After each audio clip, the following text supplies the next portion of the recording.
all the time. This is David. You're tuned to WPKN at 89.5 FM in Bridgeport, Connecticut. Tonight we've got a guest. Yay!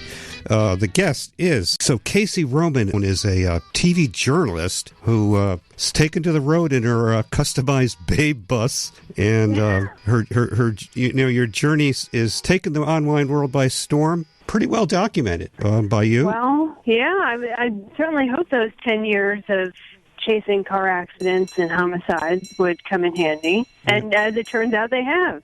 So tell me, you were a TV journalist, and you spent many years doing that. What happened, and why are you taking to the road?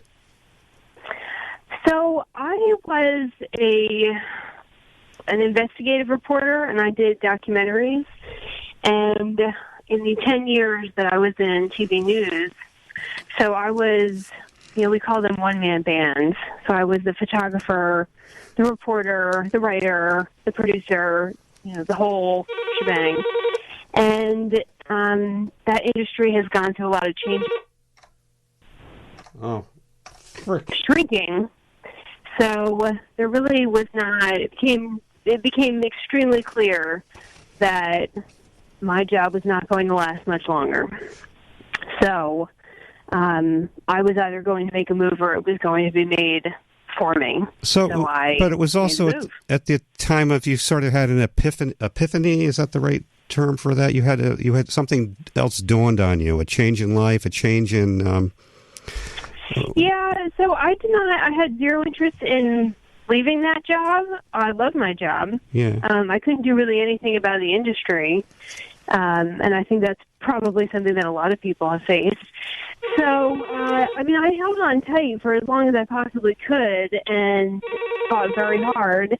And it wasn't working, and so I did what I think everybody does when they know they're losing their job or need to find a new one, which is you just run around and do any kind of interview that will take you.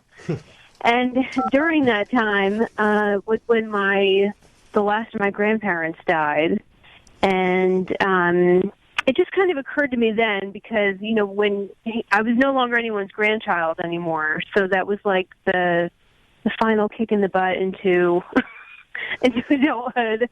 And I don't know, I just thought about her and them, and that at some point, not too far off in the future, it'll be my turn to be in a hospital and counting down the minutes. And if I thought what I would want myself to do at that moment, if I was looking ahead, the answer was not just go get another job or beg, plead, and cry on the table to keep my current one from disappearing underneath my feet. So that certainly helped make the decision. But you were looking for something else. You were looking for something bigger, something more important, something... No, I was looking for a paycheck. Of course. I just, Wilmington, North Carolina the big joke is that everybody gets paid in sunshine. It's a beautiful place to live, but it has a very, very poor job economy. And that was the only thing that I had really known professionally was, I walked off the graduation platform and went into TV news. And the funny thing about working in TV news is, while I have this huge list of skills because I do the job of so many people, it's sort of like being an NFL player, where once you go into retirement, you go to interview for a job and everybody only wants to talk about football. Right. Well, right. I was known in Wilmington for doing these really serious documentaries about heroin and prostitution and panhandling, like really tough stuff. And I would go to like a small independently owned office, and they would be like, "Oh, you don't want to do this. You're used to kicking down people's doors." It's like, no, I can do more than that. So it's not a question. So from where you were at there, it wasn't a question of going to a larger market or anything like that. No. So I had spent a stint working at a national news show, and before I even graduated college, I had moved all over the country I paid for my own education, so every time I ran out of money, I would just leave school and go move somewhere and work, and then re-enroll and move and work. So I had already done the full United States of America circuit by the time I graduated college. So I wasn't interested in moving every 2 years, which is what you have to do if you're a news reporter, is every 2 years your contract is up, and then you've got to go to another city, and then go to another city, and then go to another city. And I had already moved like well over 15 times by the time I started my first job, so that wasn't appealing at all. And I loved Wilmington, so it wasn't. I was not eager to just go chase bigger and better murders just because there would be a bigger and better paycheck. All right, so you've become a traveling person. I wouldn't say a hobo, but more of a traveling. Well, I would say you're continuing your journalistic, not necessarily a career, but certainly your journalistic tendencies and what you're about. Where you stop and what you visit? Yeah, totally unintentionally, to be perfectly honest. I really didn't want to shoot video anymore. Video is I enjoy it, but it's extremely labor-intensive. For sure. And I knew that it would be difficult to do on the road because I'm used to professional gear and then having an editing suite. And so I just said, well, I'm not going to be doing that anymore. So I wanted to blog. I thought, well, I can write, and I love taking photos, and I'll do that, and I'll go out for like 3 weeks, and then I'll come back and I'll try to look for the job thing again. And maybe in 3 weeks, people will have forgotten that I worked in TV news. So I just did one video about why I chose a ProMaster over the other cargo vans, and I had to put it somewhere. I had to host it somewhere, so I threw it on YouTube. And then within a couple of days, it was like a thing. And so then I did another one. And then, it went from, 5 people that were watching that channel. I did all these major documentaries and nobody was watching them on YouTube. And now there's well over 20,000, I think, are subscribed to that channel. So that wasn't my goal. That was not the intention. Oh God, no. So what's it looking like now? I think now, and I'm a little bit more than halfway through this first loop, is I think now I have the larger conversation of, all right, well, I built this thing that I wasn't intending on building, and what is the future of that? But I didn't have a plan for that. I was 3 weeks. That was all I wanted, was to just go out. Really? And stretch my legs a little bit and take photos. And then I got this completely different result when left to my own devices. Huh. And what are those devices? The devices are sort of taking a 3-week vacation and extending it? Or you've been doing this for 4 months now, right? Yeah, well, it's not a vacation, and it wasn't a vacation from the second I hit the road, because by the time I hit the road, it was already a growing channel, because they were through the build. I did videos. Right. And so it just seemed silly to stop there, and so I just kept going. At some point, it became not your ordinary van build video channel. It became something else. Yeah, and that's deliberate in some sense, because I'm not going to live in a van for the rest of my life. Please no. And I also, where I think the news has served me is that we really don't tell stories anymore, especially in TV news. It's very quick snippets, and the higher the shock value, usually the better. Yeah. And that is what is sold to stations, is that that's what people want. And I think the biggest surprise of my YouTube channel is one of their common complaints is that the videos are not long enough. The videos I do about the places I go, and which is refreshing and almost encouraging, that I think at the end of the day, people still want to hear a good story. And just because it's packaged one way in news doesn't mean that there's not a space for good storytelling still. Absolutely. It's all about the storytelling. It's not about what you eat for breakfast. It's...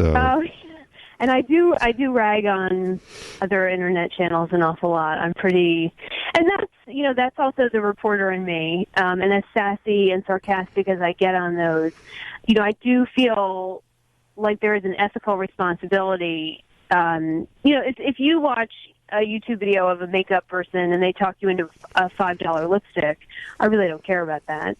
But when we're talking about travel and this idea of quitting your job and going out on the road, to sell it as some kind of dreamy existence that it's easy and it's cheap and it's affordable and every day is incredible is a lie. And so I lean in hard. Yeah, you put that to rest very quickly in your van life. Yeah. So it was a temporary thing, but are you detoured, or are you finding more journalistic opportunities in what you're doing? Because the videos that you're producing are some of them are remarkably complete and fun to watch, and I learned a lot. Oh, thank you. They're frustrating to shoot because I'm still very used to having my TV gear, so I've got a little consumer gear, which has quirks that are difficult to work with. I've had kind of a rough past couple weeks in that once the South is largely built on tourism, so every town you go to is just this adorable little mecca of people, and now that I'm heading north, it's more industrial, and so the stories are different and they're a little bit harder to find, and it's not quite as welcoming to the traveler. I would think it would take a lot of preparation to be prepared to sort of. It's hard to discover these things on the road. I mean, it's a very. Oh yeah, well, and that's a big part of my time is trying to hunt down. I'd say they were a lot more closer together in the South. And, up here in the Rust Belt, a lot of these places are depopulated. And so I'm trying to, I'm having to reconfigure how I do things because there's not as many little dreamy stories. So the stories have kind of changed the past couple that I've shot. But, I think that's a fair shake of America, is that it's not all quaint little small towns, and a lot of the stories that I've been shooting are about what's gone on or what it's like for these cities that have gone through severe depopulation because of industry. So it got serious kind of quick, but that's what it's like up here. Yeah, the story that caught me by surprise, because I'm very familiar with a lot of stuff that happens all over the country in small towns, because I'm fascinated by it. But the what was the town that you were in Mineral Wells, Texas?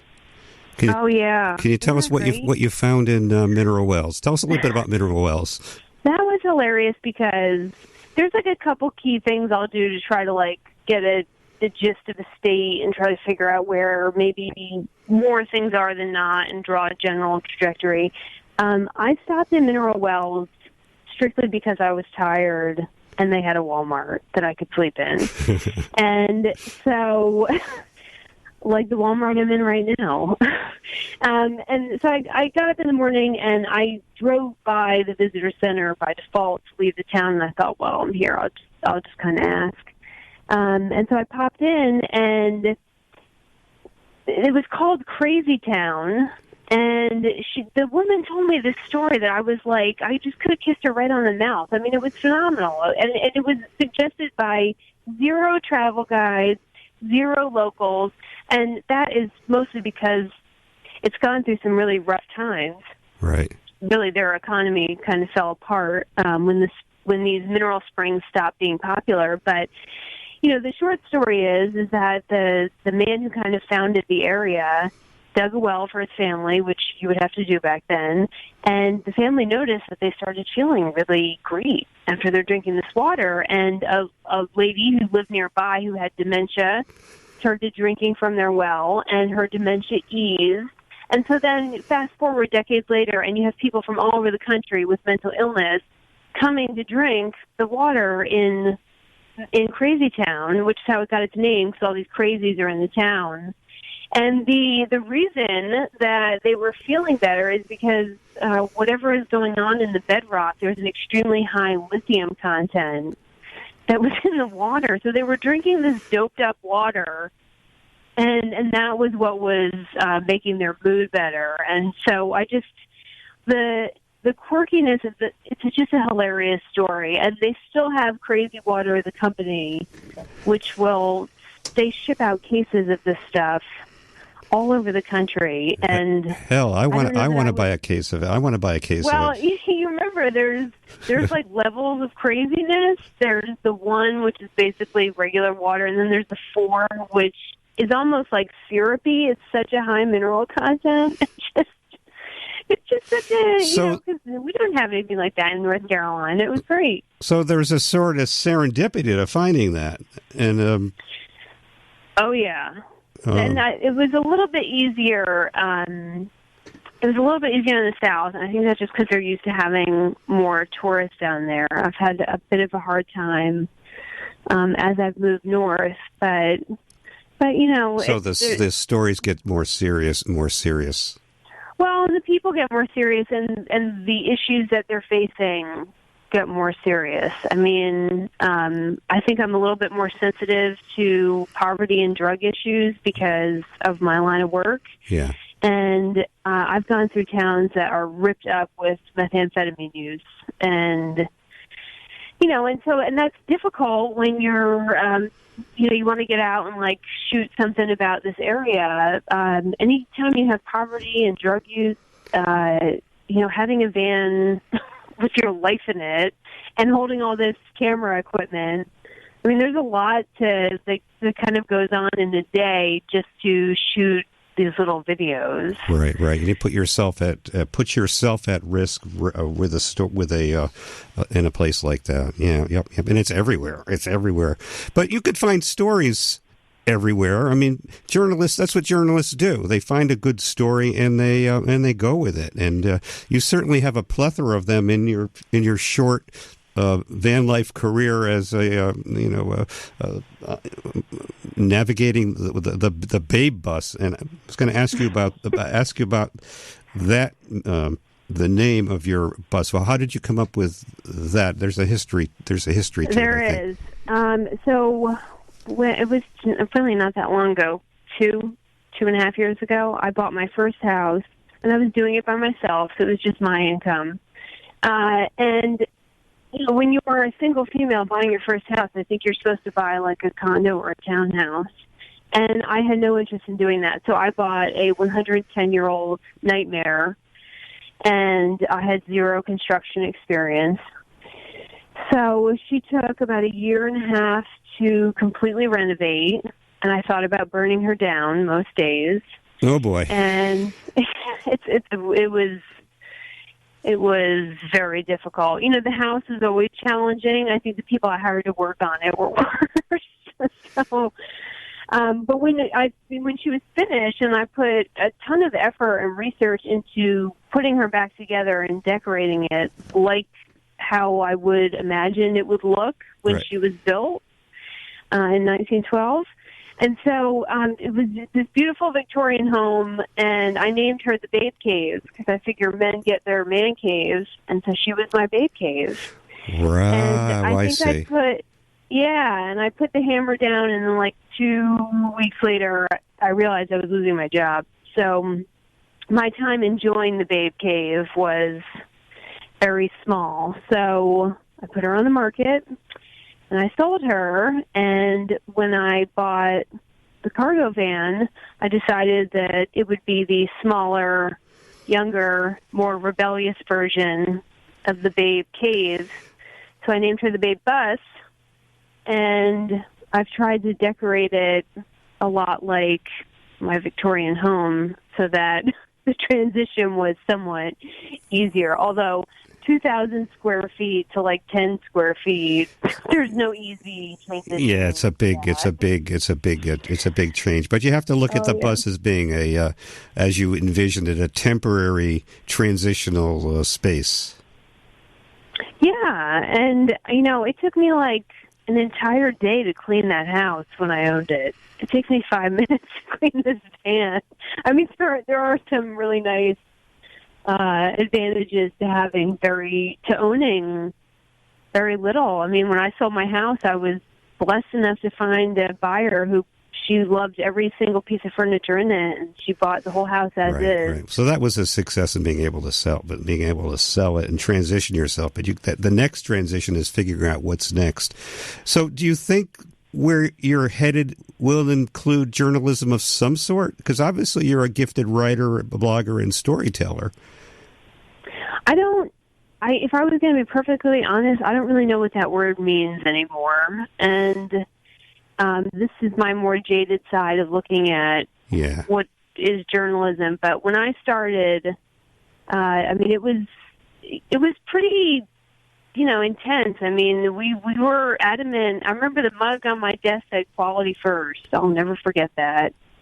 And it was important that the video looked good, and we proofread all the scripts, and I got as much time as I wanted to put together a longer format stuff, and then fast forward to 2019, and it can be blurry, it can be out of, it doesn't have to be white balance, the video can be shaky, and it still makes air, and so I don't know what that means anymore, and I think the more important thing is I don't think the public knows what that means anymore. It's been pretty steadily downwards in all forms of journalism, with our local papers, with our local TV becoming the cable company that runs our old cable company has been the lowest common denominator for a long time, and eventually they just popped up to the top, because when they're the lowest, eventually you end up at the top. Yeah. It's really pathetic. But there are people that hang in there. There are storytellers. It's important, and people have to do it. I mean, you can't rely on the New York Times for all your news. You have to rely on something local. And if all you have is Optimum Online, it's a very sad day. It's a very sad day. Yeah, it's been a bizarre 10 years for media, that's for sure. Yeah, so I hope that you can continue in some ways, but you're putting your work out there, so that's sort of a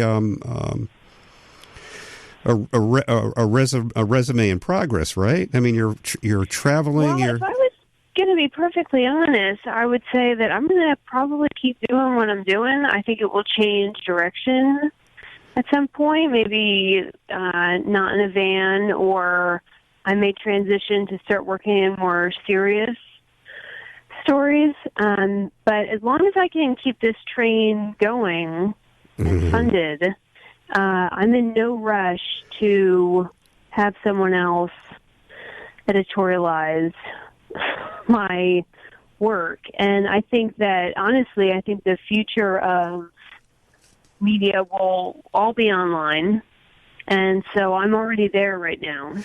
Yes, so I'm going to keep exploring that until they stop watching. Well, your numbers look like they're picking up, so that's a good thing, right? Yeah, obviously. I think. Go ahead. Obviously, you have you're doing something right. You're kind of coming from nowhere, going full tilt into this. That's pretty good. Pretty good. So, in your when you had your historic house, did you blog about that? I did. Not really when it was going on, because it was just an ungodly amount of work, and it was all the time, and I was still producing documentaries while doing that. I did some about that, and that never really caught on. I think it's a bit of a saturated conversation, like home renovation. But I think there's a very... I credit the van success as far as media goes I think there's a very strong interest everywhere in America. Yes, I have a wanderlust that takes me there. I don't own a van. You've convinced me not to get a van and move into it. Thank you very much. Better to know now. Yeah, well, it looked really good, but yeah.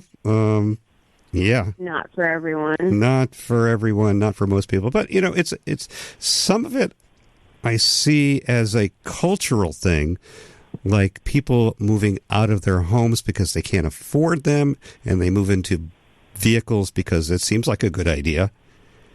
The economic downward spiral that a lot of people are in, especially when they're older, not when they're young. Yeah. Not when they're young like you. You have tremendous possibilities and a career ahead of you somewhere. Well, and I think more people can work remotely. The people I meet on the road who are in vans and RVs, most of them have some kind of remote work.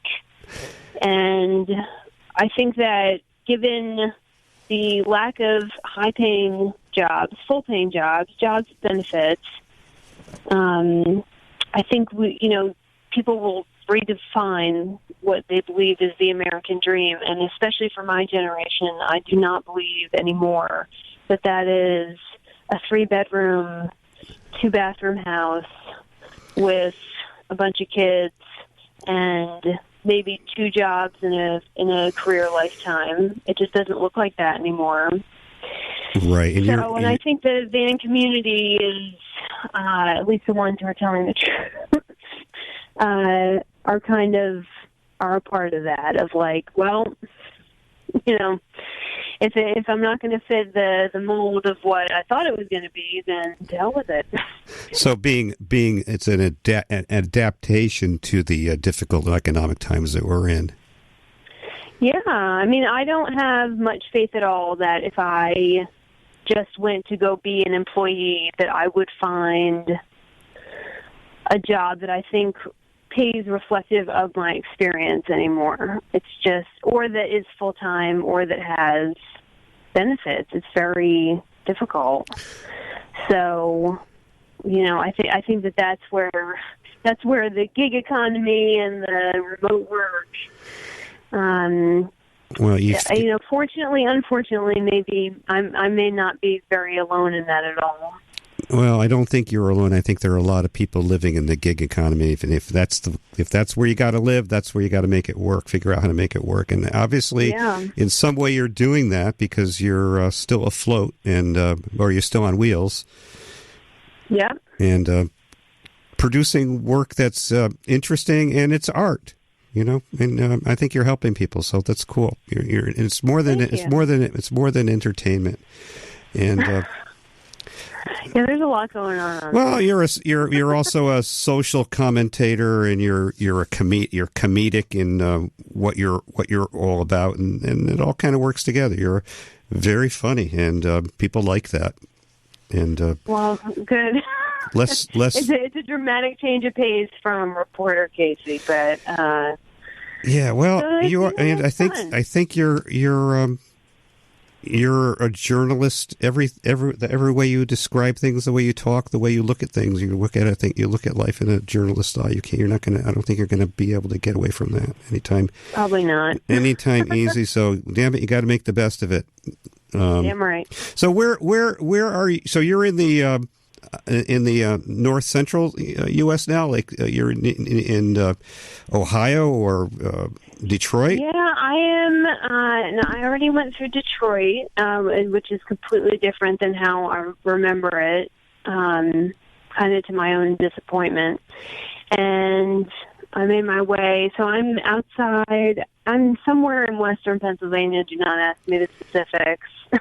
at a Walmart. I've only been in western Pennsylvania once, and I think I slid through a town in a snowstorm, and I just kept going. I only wanted to see it in my rearview mirror. Yeah, you're not missing anything. I've really struggled to find, and that is kind of the issue. This was a very rockin' area when the steel mills were here, and right. And now it's not, and So, I've been trying hard to find a different way of looking at these communities, but, that is kind of the deal. So I'm just going to keep heading north and see what I find. But, yeah, it's been a challenge once I passed Detroit and got really into the Rust Belt. And also the safety challenges have gone way up. Right. Way up. I spent a lot of time in... like a sore thumb. There's no way that I can blend this baby in anywhere. So you stick out like a sore thumb out there, huh? Up there, huh? Well, I think if the van doesn't stick out like a sore thumb, I do. Right. I have bright red hair, and you don't usually see a small female crawl out from inside an abandoned factory. It just doesn't happen a lot. So it tends to, usually I will try to find a local who will kind of help me out, but, that has proven itself both heavily advantageous and also kind of dangerous. So why not head further north where the lake regions, where it's more like Dutch country? Why not head up that way where there's more historical? I really try to go to places where I don't think most people will go. So my general rule is that if 3 people recommend it, I won't go. Right. Because that tells me that it's been heavily traveled. And most people give the same kinds of travel tips. They'll tell you about a museum and a restaurant.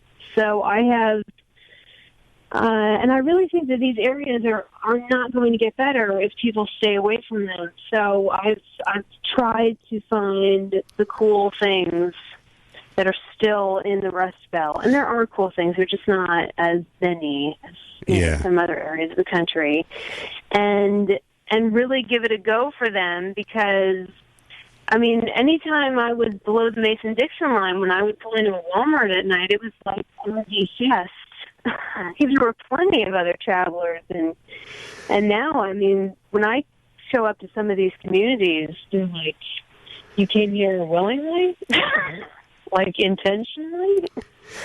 Yeah. So when you move, when you head to an area, what do you do to seek out the sort of serendipitous things that may be interesting there? Is there anything you do to enhance that, or is it? Well, personally, my favorite hobby is architectural photography, and so I'll usually look for, because it is harder and there is more risk here if you're in a high poverty area. Right. So I rely less on people and more on the structures that I think really interesting, and have been doing more stories about what was there and what happened, and if I can find before and after photos, those are really helpful. But I just, Detroit, nobody wanted to go to Detroit. I remember the first time I went to Detroit on vacation, the women on the plane were frantically writing their phone numbers on the cocktail napkins and giving them to me, like as though when somebody was murdering me, I was going to be able to make a phone call. And I fell in love with Detroit. I thought Detroit was awesome, and I've been a huge advocate of Detroit. Well, now Detroit is like a cool place to live. So they're knocking down all these buildings and putting condos up, and so I like going into these areas before they either are completely depopulated or mowed down for plastic buildings. Right. So there's no record of once they're gone. Once a piece of architecture is gone, it's gone. Yeah. Right. Because they're just. Anytime I mention any of the cities in Ohio, people are like, "Why would you go there?" And I'm like, "Well, have you been?" And they've never been. And that's always, I get a kick out of that. I'm like, well, how do you know? Oh, my God. I was I don't know where I was, somewhere in Ohio once, and the Cuyahoga River was on fire. And I found the Salvador Dali Museum in some industrial waste area. And you go into this museum, and there's all this Salvador Dali art. Yeah. Just, bizarre. Or when I was in Chicago, I just drove north. And I drove to a ferry dock. I didn't have any idea where it was. Got on the ferry, ended up on some Dutch island. Oh, geez. With a teacup, gift shop, and everyone was Dutch, and it was called Death's Door. Just there's just so many marvelous, out of the way places out there, but you have to take the time and a kind of randomness to find it, like you found mineral wells. Yeah, truly random, truly. And I do hope that is there anything you could do with your if people want to see your photojournalism or your photo architectural photos? Is that something that you're... Yeah, I keep those on my website, CaseyRoman.com. They're on the blog section, and that's my favorite thing to do. But I refuse to turn that into a job. I think I've learned in past endeavors that the second you attach a price tag to something you're passionate about, it's a job. Oh, don't go there. You can make a living doing something you love. You can, but then you don't have a hobby anymore. You have a job. I guess that's... And I have a job. My new job is producing these videos and telling stories.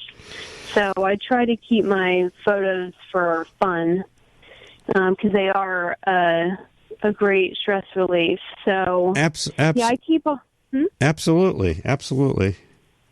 Yeah, so I keep them all there, and I just posted some from an abandoned steel mill I was in today, and I did meet a steel worker, and it was just like, it's just kind of amazing that in that small amount of time, the whole cities can be built and then crushed by one industry. So are you when you take pictures of the steel mill, would you find people to talk to that you could talk to that would make an interesting story? Yeah, I've done a couple interviews. The interviews are difficult for a few reasons. One, the gear I have is not really great for audio, for shooting interviews. And two,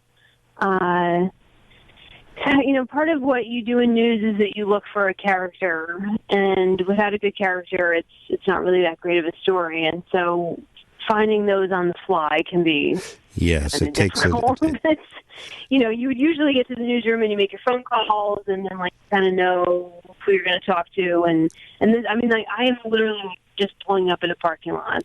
Right. So sometimes I get characters and sometimes I don't.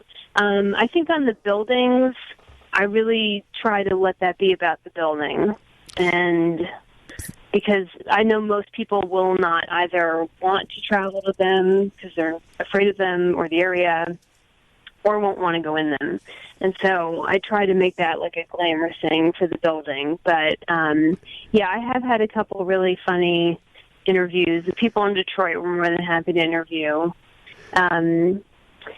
So, I wish I had found a couple more steel workers, but I will also add that steel workers are not like really bubbly TV people. They're pretty serious dudes. So, I don't know if that would have been the best interview.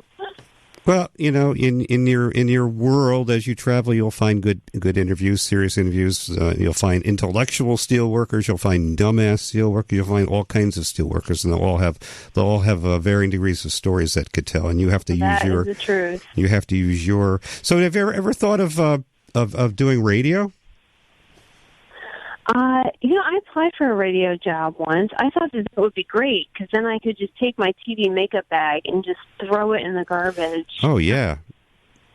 I think there was a liability concern because of some of the things that come out of my mouth. And I think that's why I like YouTube so much. Is that I don't have to edit nearly the commentary quite as much. I have not really. I have gotten a couple requests to do a podcast off of the YouTube channel, and I try to remind the people on the channel that I am traveling every day. I have the same 24 hours as Beyonce does, and some part of it has to be to sleep. So there's only so much, I think, content that I'm able to crank out, but that would be fun. You're a superhero, but you do need a little sleep. Yeah. Yeah, there's still, I think the thing that people don't realize about a band is that everything you do takes longer because it's not a house. It's not. The plugs are, you are responsible for charging them. You're responsible for finding your water, your food, everything. A safe spot to sleep every night. That's all on you. It's a primal struggle. Think about you're not necessarily homeless, but you don't have a fixed place to go to crow. Yeah. And you can get kicked out of your safe spot to stay. That's happened a couple times. Well, in the middle of the night. Well, I do hope you keep writing, and I hope you keep taking pictures and collecting stories, because that's how you. I don't know, and I think it makes. That's how people find out about you, and I think you're very talented at it. And thank you so much. I appreciate that. Pretty cool. So hang in there. If you decide to come to New England, you're definitely going to get kicked around a lot, because there's no place to go here. Oh, great. Well, because that's where I'm headed. It's very there are no campsites. We don't have any RV parks. It's brutal. You park your car for a half an hour and people come out and go, "What are you doing here? What are you doing here? Get the hell out." Oh gosh. Well, I'll come up with some tactics to get around that. But yes, I think the Southern Walmart parking lot is the mecca for all travelers, and it changes the second you come over. Well, I'm glad you talked me out of it, Casey, because I ain't getting in no stinking van now. I'm gonna stay home and be boring. Well, I just saved you about $50,000. You're welcome. Yeah, you did. All right. Anyway, so it's a pleasure talking. Keep in touch, and if you get a really good story, come tell it on the radio some Sunday night. Okay? Casey Roman, a TV journalist, or former TV journalist. Well, you're still a TV journalist. They just took the legs out from under you. Basically. And tell us where we can find your blogs again. The YouTube channel is just my name, Casey Roman, CASEY, and then my website again, just my name, CaseyRoman.com. All right, Casey, hang in there. It's a pleasure talking to you. Thank you. Have a good night. All right, bye. Spring cleaning is ready for love.